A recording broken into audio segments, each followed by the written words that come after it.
All right. We'll see if this breaks it up into two. I don't know why the fuck. I definitely, if I want to stream and stuff, I'll probably have to just upgrade the computer anyway.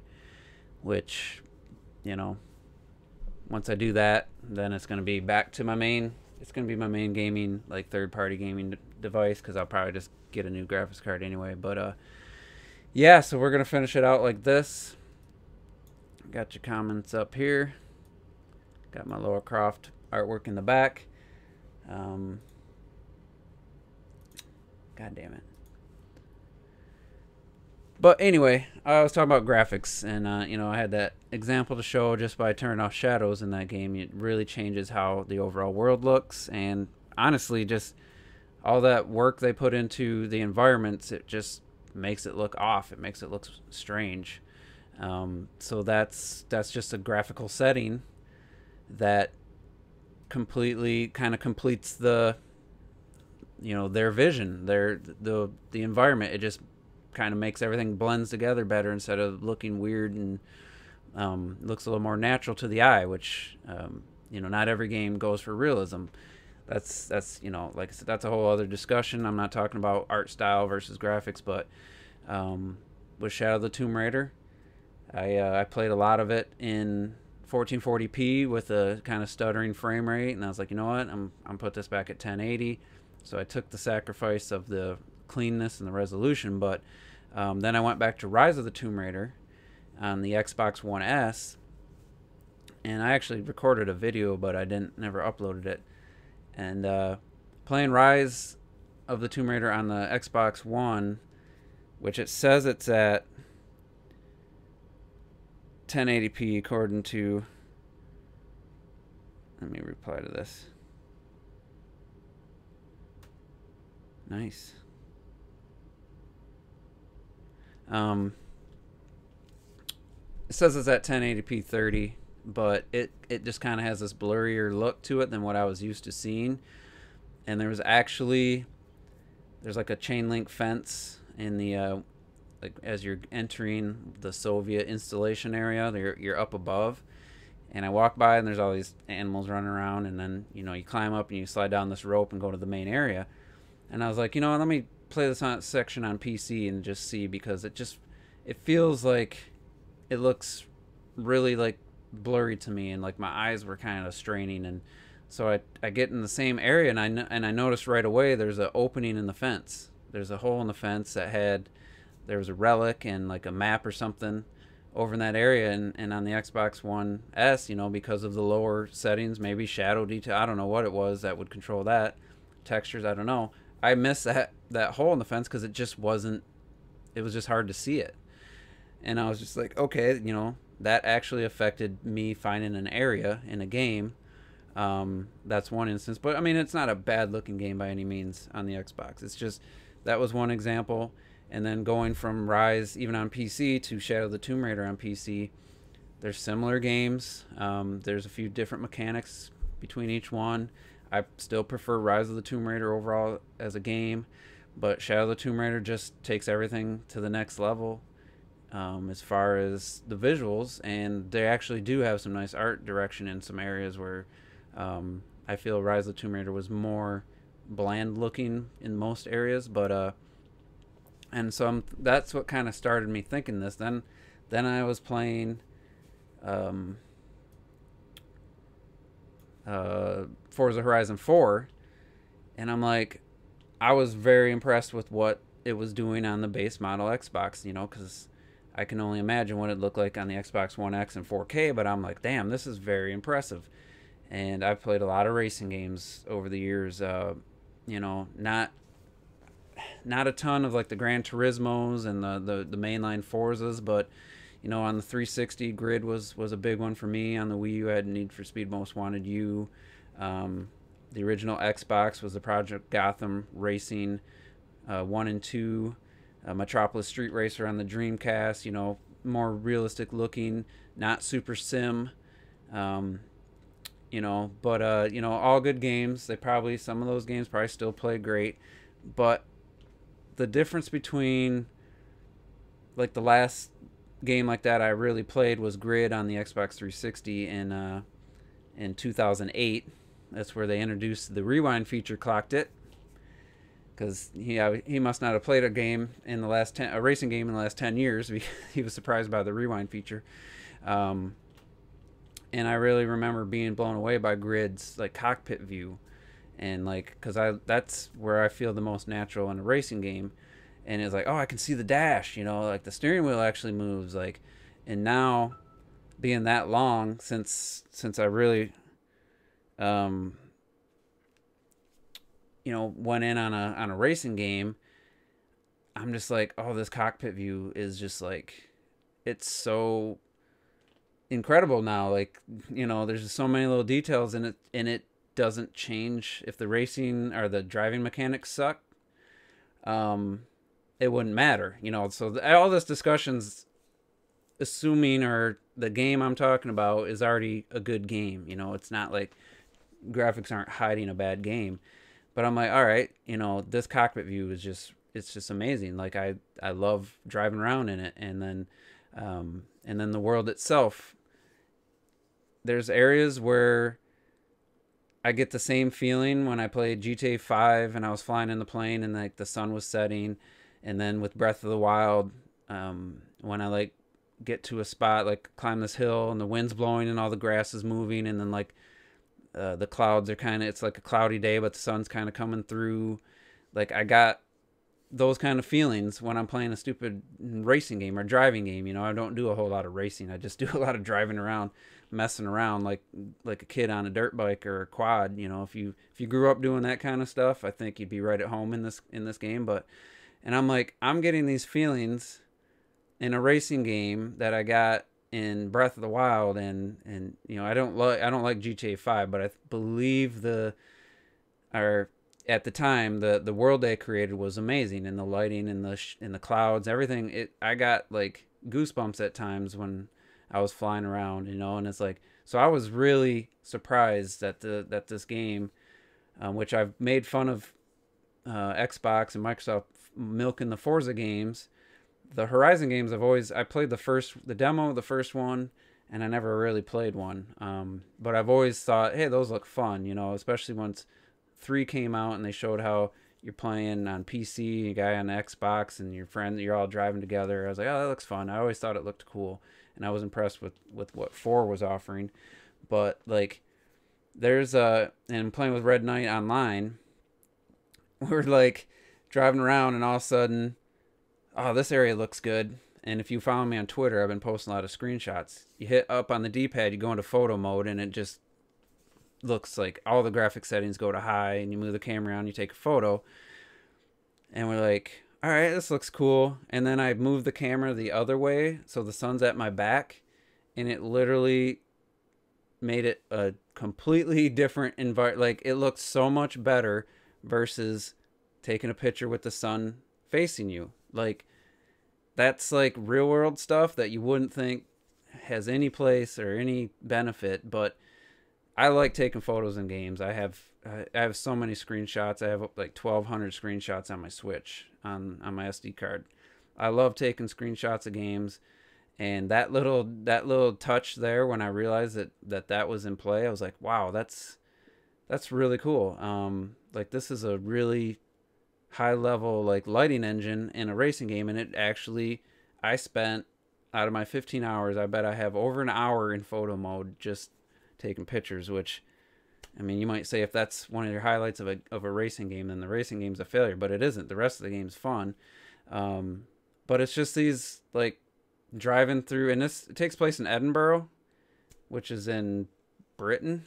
I don't know exactly where Clocked it. Can't be too far from you, I wouldn't think. So you're driving up the countryside, and you hit these fields of like pink, purple, like flowers, and then there's all these tall windmills, like the new ones. And about 45 minutes north of me, about 5 years ago, they just built a whole bunch of them. And every time I've been up there, it's only been a couple times, I'm just like jaw drops, because it's just such a cool visual, especially when you get close. They're just huge. And I encountered a spot just like that in this game, and then there's a a waterfront with beach with like sand drags, which again about 35 minutes north of here, there's a sand dune, Silver Lake Sand Dunes, is like known throughout the country for one of the best like sand dune areas for driving trucks and motorcycles and stuff.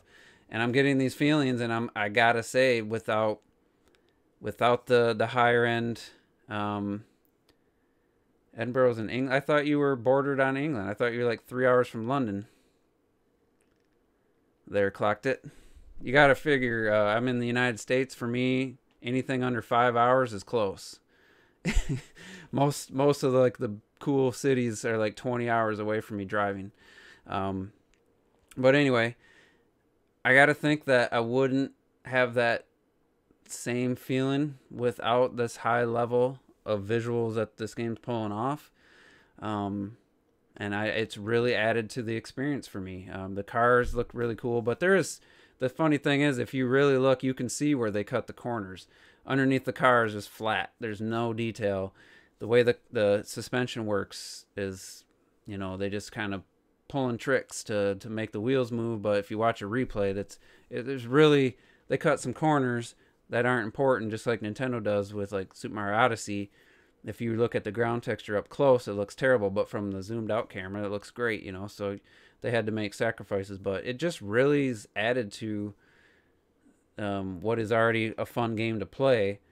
But like there's a hill, and I did upload a video of me jumping this hill. There's a danger sign up there. I'm trying to get the 3 stars. You got to hit 900 feet a jump, and I drove way to the other side of the map, and I look back and I can see that hill, and I know exactly. I was like, oh, that's the hill I was jumping, and it was miles away, like so far away. And it was just, it to me, like that, like knowing, okay, this is where I am compared to where I was. With a lot of other games, that would have disappeared, not be part of the background detail, or what do they call that, the not maybe the level of detail for background environments. I forget the exact term. And I'm just like, man, this really, all these things are adding up to just make this experience even better and better. Yeah, 2.5 hours of train, dude. That's close. That's like, that's from my town to the capital, Michigan. The other side of Michigan is 3 hours. I'm on the west coast. To get to the east side of Michigan, that's 3 hours. To me, that's close. That's the same state. So anyway, just kind of graphics horn here, talking about how visuals have actually added to the experience. Back in the day, Metropolis Street Racer, I bring that back up on the Dreamcast. I was blown away with how it looked, and seeing, forget what area that was in, and I remember playing that, and then it just gets better and better. And going back and playing that game now, it's gonna look like trash. That's why graphics don't really mean that much in the long term, because if you don't have a good art style, it doesn't matter how realistic the graphics are for that generation or for that year, 5, 10, 15 years from now, it's going to look terrible, because you're going to be used to seeing a new standard. And so again, it's not a long-term thing. Breath of the Wild art style is always going to look good, but when 8K TVs are like the low end, or whatever, 10 years from now, 15 years from now, you might see that 900p Breath of the Wild with the and the jaggies. It might not look as good unless they do like an HD, not HD, but Wind Waker HD treatment, and give it a proper remaster. But that art style, just imagine this. This is, again, graphics whoring time. Accept it. It's fine. I just got done playing Celeste, and it has nothing to do with the graphics. I actually don't like that art style either. But anyway, imagine Breath of the Wild, that art style, that world, got the Wind Waker HD treatment with maybe not the Switch 2, but maybe the console, maybe the generation after that for Nintendo. Maybe they go full on 4K or 8K 30 They don't just up convert it, but they actually remaster the game and, expand upon the draw distance, everything. There's no way you're going to say that that game doesn't look amazing. It's going to look amazing. But if all you did was take, let me try to think of like Uncharted 3, and somebody just up-resed it. Oh, we'll give it higher resolution. It's not going to look great because of the polygon counts and the textures and all that. So, CEMU version, they made Breath of the Wild even beautiful. I don't know what that means. But, so art styles a good art style is going to be timeless. Hollow Knight, that's a combination of art style and visuals, because at 1080p with that art style, I don't think that game will ever look bad. I don't think they'd have to. You could run that on the Switch like 10 years from now on an 8K TV, and I feel like Hollow Knight's still going to look good. It's just, it's a Wii U emulator. It's cool. I don't really get into that stuff. The Dolphin emulator, I checked out a few things. At least the Dolphin emulator had to struggle or had to fight against, games being not widescreen. A lot of GameCube games look funny stretched out like that. Wii games look better, but I have not seen any Breath of the Wild stuff. But again, it's because of the art style. It's because of the art direction and the quality of work Nintendo put into it. That if somebody can emulate it and make it a higher resolution, it's just going to look beautiful. So, yeah, that's another thing I want to talk. I'm glad you brought that up. Clocked it. The 2013 Tomb Raider already looks dated, for sure, but that was an Xbox 360 game, so that was already a last gen game. I think we're at, and maybe they said this last generation, but I honestly believe we're at the point of diminishing returns so much that I don't think God of War is going to look bad 5 years from now, whereas the 2013 Tomb Raider, just the character model detail, the environmental details really lacking, the shadows and the lighting really lacking. And I think this 9th generation is, because it's not going to be this huge leap. The huge leaps aren't going to keep coming. I mean, they kind of already stopped. But I think like the late end like this generation, the late games, like the Forza Horizons, the God of Wars, the Spider-Mans, I think those are going to last a bit longer than some of the early to mid, even some of the late 360 PS3 games, because even The Last of Us looks pretty dated. But who knows what the next generation, how, after 5 years of that, where they take that, maybe looking back and be like, oh, how did I ever think that God of War was going to look good 5 years from now, 5 years later. It's just hard to think that's going to look dated. But again, probably thought that about the 2013 Tomb Raider, even though, like I said, I played it on PC at higher resolution, but the character model and everything still always looked kind of funny. Lara Croft's face always kind of looked funny in that game, even back then. But yeah, that's the thing. I mean, that's the first thing to age poorly is just the raw visuals. If you don't have a good art direction or art style, that's just true. But for the here and now, I've played a few games recently where actually the graphics have added to the experience for me. And I'm thinking about some games, like I was just playing Starlink earlier today, and I'm trying to 100% the planets, and after I already beat the game, and I'm like, there's some tedious shit right here. So, but I'm looking at the game, and I'm like, yeah, this is a good looking game. There's some good art direction here. It's not a bad, graphically speaking either.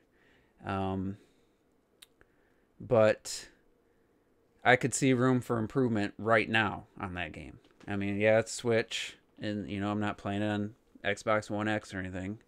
I don't even know if Starlink has Xbox One X enhancements, but I can already see a game like Starlink, getting back to my point, I can already see the room for improvement right now versus God of War, where I'm just like, this looks phenomenal, you know? So there's a difference between a game that came out in the same year that already kind of, I can already see room for improvement versus one. I think Starlink will look way worse in 5 years compared to like a top tier game like Spider-Man. Like, I know it's probably stupid, but I just really feel like it's going to be hard for that game to look bad that quickly. You know, I think it's going to last a little bit longer. I think we've gotten to that point, and really getting back to what I did before the stream, I had to stop it.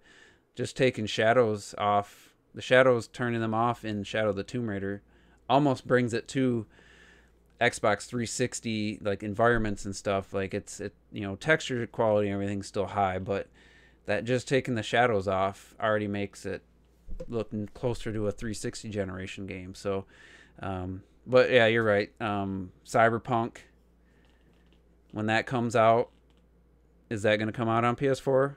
I don't know. I'm not sure what their plan is. But that, you know, after a few years of games of that level, yeah, going back, I'll probably be like, man, that was stupid. Why did I think that this God of War was not going to look bad 5 years from now? So anyway, I feel like I had another topic or something to talk about. The stream's been broken up into 3 different ones, so it's been kind of chaotic. And MDZ, yeah, The Witcher 2 looked bad. A couple years ago, I got it for $2, and I installed it, and it didn't look great. So yeah, I mean, that's just what happens. There's only a few timeless art styles each generation, and even, you know, looking back at Nintendo's games, there's some games that haven't aged very well, and but really, like, depends on how far back you go, because yeah, there's games on the Wii that look like trash. They kind of did when they came out compared to the competition. Like Xenoblade Chronicles compared to Xenoblade Chronicles 2, it's not even close. But you go back and look at Luigi's Mansion on the GameCube, it still looks pretty damn good. Like Star Wars Rogue Squadron still looks pretty good. I mean, there are exceptions. It's more of a,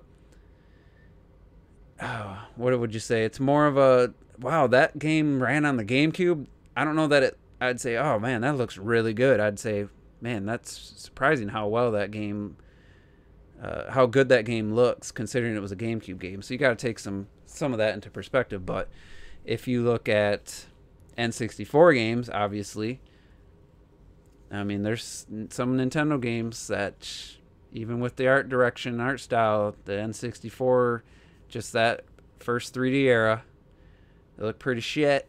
I think Mario Galaxy's still a good looking game on the Wii.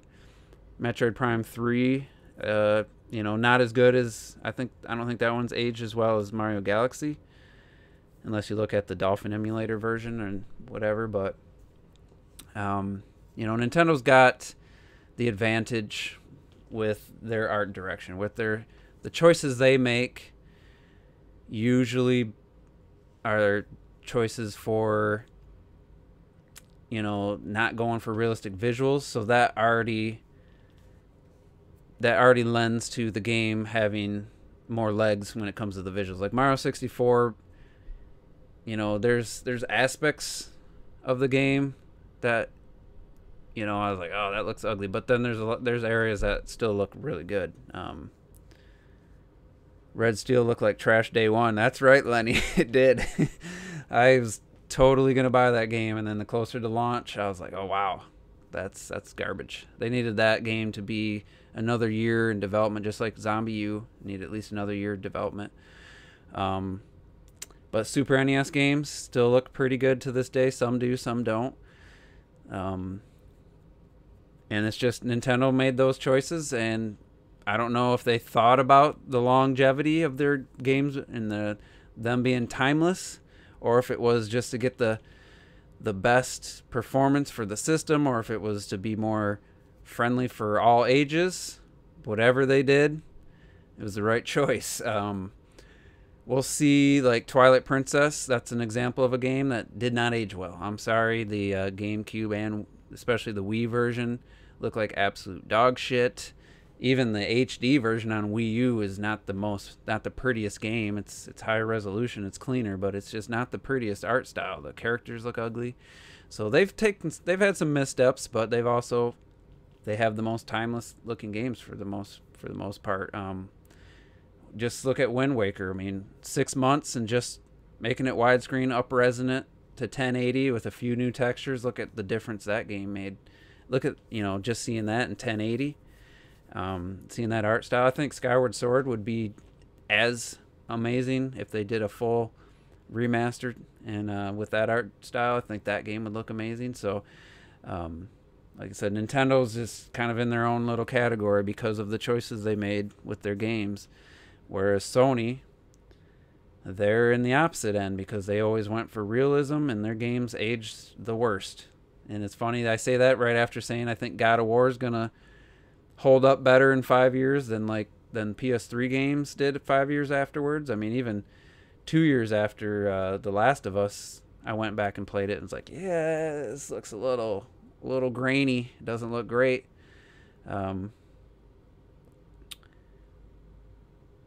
Four Swords Adventures looks good too. Love the pixel art. Was that the game? Was that on GameCube, Four Swords? I believe so. Never actually played it on GameCube. But like The Link to the Past, that game still looks good. I mean, whatever you want to call that, pixel art or whatever, still looks good. Now, if they took that game and did nothing but give it a more modern, not realistic art style, but like lighting, and just cleaned up all the textures, I think that could be a game. Like, let's say the 2D Zelda team that made a Link Between Worlds, let's say they're not helping the 3D Zelda team. Let's say they've been making a game, and a way to wow people on the Switch. Like, I kind of made a video and talked in the podcast where I thought maybe Nintendo doesn't have, because we've already seen a lot of their games in HD last generation, they don't have that wow factor left because the Switch just doesn't have enough juice over the Wii U to really wow us. Now, if you take a top-down approach to a Zelda game, and like I said earlier, not realistic art style, not realistic textures, but really high quality animation style with great lighting engine. I mean, what's that game that just has, like, just the difference between Smash Brothers Wii U and Smash Brothers Ultimate is basically the lighting, and it looks so much better. But I'm trying to think, there's another game.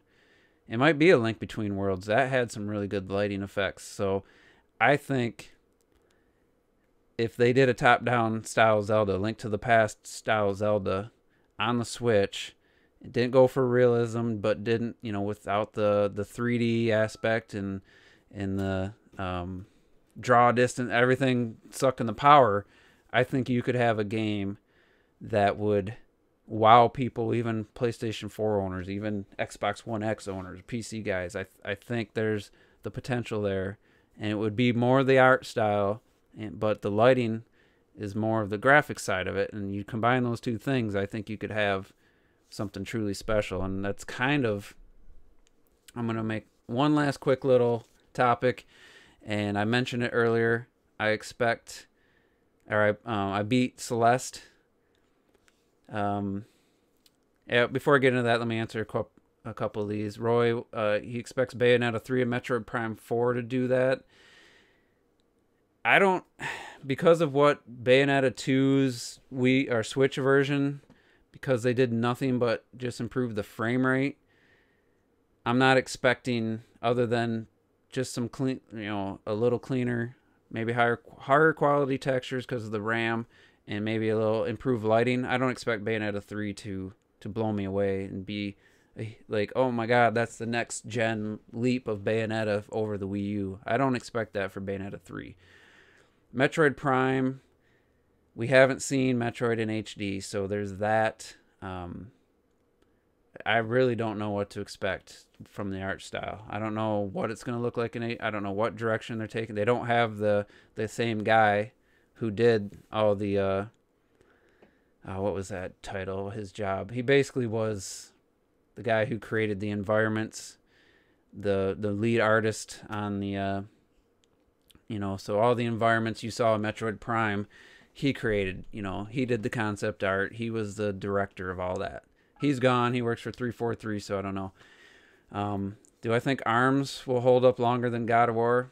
I don't think so. ARMS is a good-looking game. Has a nice, bright art style. But and every time I turn it on, I'm like, yeah, this is definitely a good-looking game. But if you look past the character models, I can already see the chink in the armor 2 years later, or a year and a half after I played it. Since I first started playing it, whatever it's been. I don't know, maybe it's only been a year. So I don't know. I don't know about that one. I think that's going to be a close call. But anyway, my final point, I played Celeste on the Switch, which doesn't matter because it looks the same on all systems. It uses a pixel art style. And I know it was an indie game. It was made, the credits weren't very long. There's not a whole lot of names on there. But I just did not like the visuals of that game. I played through it because actually the story was interesting. I liked the character.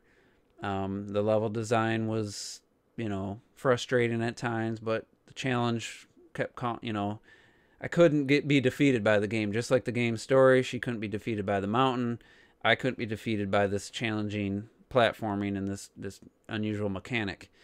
But that game was bland as hell looking in a lot of the levels. There's a level towards the end where it's like pastel colors, like pinks, blues, and there's these spikes, and they're like white blobs of pixels with hardly anything.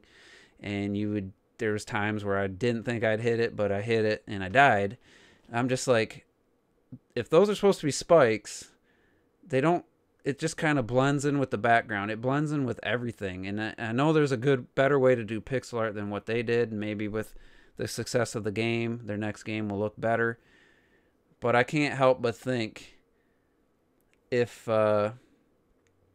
they took that exact game and it had a Hollow Knight quality of like hand-drawn looking environments, hand-drawn, the animations, I think, honestly, in this, again, graphics horror, I think that would elevate that game at least a solid point higher than what it was. Because honestly, like I said, there are parts where you just, is that a spike? Is that something that can kill me, or is that in the background? I cannot tell. It literally affects being able to play the game. Oh yeah, I died there. Oh, that's a spike. Okay, I can't jump there. I know that now. But because of the visual design choices they made, I couldn't tell that from just by looking at it. And I think, if you've seen or played the game, there's these little still shots during the cinematics, and it's a really clean but unique looking art style. If that had been the game, I hate to say graphic, like I said, I think it'd be a whole point higher with a different art style. And is that graphics or is that the art? I don't know. I think, like I said, Hollow Knight, if that had that ugly pixel art, I don't care. That game drops for me, because part of the greatness of Hollow Knight, as somebody who went to art school from 6th grade to high school till graduation, I don't paint or do anything now, but I've always appreciated good art. And Hollow Knight, just that puts you into that world they created. Of course, everything else is almost flawless controls. Everything else in that game is pretty much perfect. So this amazing art, which maybe it's not graphics, but I don't know. That takes that package and just elevates it to one of the best gaming experiences that I've ever had. I mean, it's definitely top 20. I mean, I'd have to really think about it. It's just one of the best games, and I just can't help but think Celeste would be up there with Ori and the Blind Forest. That's another game with an amazing art style, amazing lighting, and that's the game I was trying to think of earlier. That's like a 2D game, you know, like Rayman Legends has some, or Origins and Legends has some really good like painting, you know, backgrounds and stuff, but the lighting in Ori takes that to a whole nother level. And Hollow Knight, I don't know that really has a lighting thing, but I, again, just kind of repeat myself, I really think Celeste could have used something like that to take it to the next level. And you could say that, yeah, the visuals would actually add to the experience. And Monster Boy, yeah, that looks all right. I don't really love, I like the cleanness of it, but I'm not a huge fan of the Monster Boy overall art style. Yeah, I'm like I said earlier, and maybe people didn't catch this. When I'm talking about like graphics and how it can add to a game, the game's already got to be good. You know, it's not gonna make a difference. The Order 1886, technically, graphically, is a really good looking game, but who cares when the gameplay and the overall, it's like a 5-hour game with shitty gameplay. Who cares at that point, you know? I don't care how good Gears of War 4 looks. I'm so bored with that fucking gameplay style that I could never get through it. Persona 5 comes to Switch. Talk about pretty art styles. I don't care for Persona's art style. I honestly, and the gameplay, the combat looks unplayable to me. I watched Terrell's stream when he was playing that. That is not my type of game. That looks like falling asleep material, and I honestly don't. I like some of the character designs and some of the, like the girl looks like the Splatoon girl, but I don't think that's a pretty art style. I don't care for it, so I haven't seen a ton of it, but that's not a game that stands out to me like, whoa, that looks awesome. I get more excited about the Oris, the Hollow Knights, what was another one, like Beautiful Joe back in the day. I really like that art style. But I honestly, I don't expect Persona 5 to come to Switch.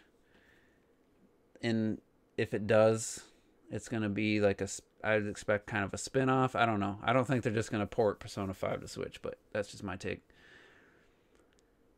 Fatuba is the girl that looks like the Inkling. Nice. Yeah, so I think that's going to be it. I kind of want to do on the Juices Loose podcast, because Terrell did a video about how he thinks Nintendo's lineup's going to play out in 2019. And I think what we'll do is we'll pick all the games that we know are slated for 2019 and not give the months, but rank them, put them in the order we think they're going to release in. So I don't care what month it's going to release in, but after New Super Mario Bros. U, is it going to be Yoshi, Fire Emblem, Animal Crossing? No, I think that'd be fun to try to have everybody come up with the list of the order we think the games are going to release in. So I'm going to think of mine. I was going to do it on this, but I was like, no, we'll do the podcast around that. So I'm planning on doing it on New Year's Eve. I don't know about anybody else. So, I don't do anything special on New Year's Eve. I usually, when the clock strikes midnight, I want to be playing my favorite game that year. So I'm not sure what that is yet. I might play Breath of the Wild. I don't know. But yeah, so thanks for everybody for tuning in. Sorry I had to break this up into multiple January directs. That's one other thing. I keep hearing people say, has there been a confirmation of a January direct? Please, somebody. I see on Twitter all these people talking as if the January direct is factually happening. Does anybody know if that's real? Because Liker Link just says, can't wait for the January direct. I don't know if you're being sarcastic or what. Because people acting like like that's a shoe in, and I don't know. I wouldn't be shocked, but I'm not gonna count on it. I don't even think they did one last year, honestly. So Laker Link, why don't we look that up right now? Let's see, 2018 Nintendo Direct, because I think everybody expected a January 1. So November 1st, September 13th. Wow, that's all you're going to give me, Google? That's all you're going to give me.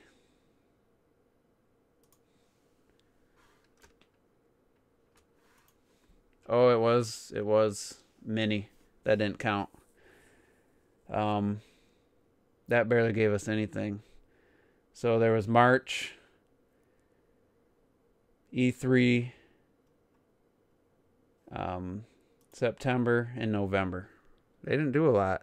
So I would not bet any money on a January Direct. So I wouldn't be shocked if they did one, but I wouldn't be shocked if they didn't. So anyway, I'm going to cut this off, and apparently going to have to order a CPU, motherboard, and RAM so I can do game streaming again. I don't know what changed, other than maybe it's the Shadow of the Tomb Raider is too demanding. I don't know.